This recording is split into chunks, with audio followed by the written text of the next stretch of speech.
প্ৰতিটো টোপাল শব্দৰ দিগন্তৰ বাহিৰত বিলীন হৈ যায়। সি মৌনতাক আঁকোৱালি ল'লে। তাৰ বুকুলৈ বিভিন্নজন আহিল, ধ্বংস কৰিবলৈ সৃষ্টি কৰিলে আৰু তাকে সভ্যতা বুলি ক'লে। সভ্যতা তাৰ বুকুলৈ বিভিন্নজন আহিল, সেই ধ্বংসৰ অৰ্থ বিচাৰি চালে আৰু তাকে ইতিহাস নাম দিলে। ইতিহাস যিমানে সময় সলনি হ'ল সিমানে সময় স্থবিৰ হৈ ৰ'ল। যিমানে পৰিৱৰ্তন হ'ল সিমানেই অপৰিৱৰ্তিত হৈ ৰ'ল। দুখৰ টোপালবোৰ টোপে টোপে জমা হৈ পাৰ ভাঙি বৈ যাব এদিন এখন নেদেখা নদীৰ বুকুলৈ, এখন নেদেখা নদীৰ বুকুলৈ।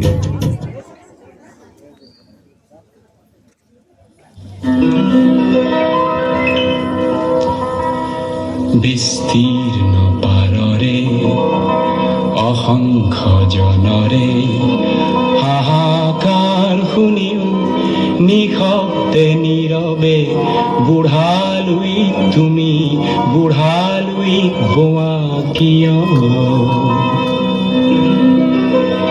বিস্তীৰ্ণ পাৰৰে অসংখ্য জনৰে হাহাকাৰ শুনিও নিশব্দে নীৰৱে বুঢ়ালৈ তুমি বুঢ়ালৈ বোৱা কিয়?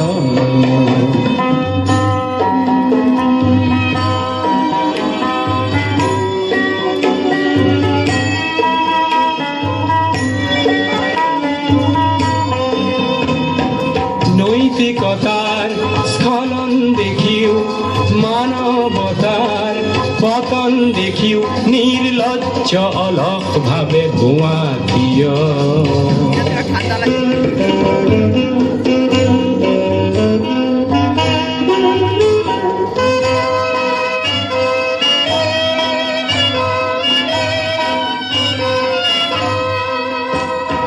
জ্ঞানবিহীন নিৰক্ষৰৰ খাদ্যবিহীন নাগৰিকৰ নেতৃবিহীনতা নিমাত কিয়?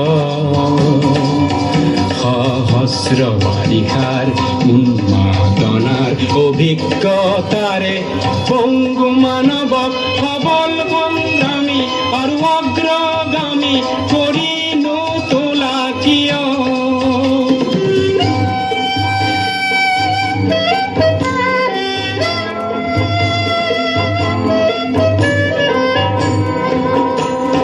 ব্যক্তি যদি ব্যক্তি কেন্দ্ৰিক, সমষ্টি যদি ব্যক্তিত্ব ৰহিত, তেনে শিথিল সমাজক নাভাঙা কিয়?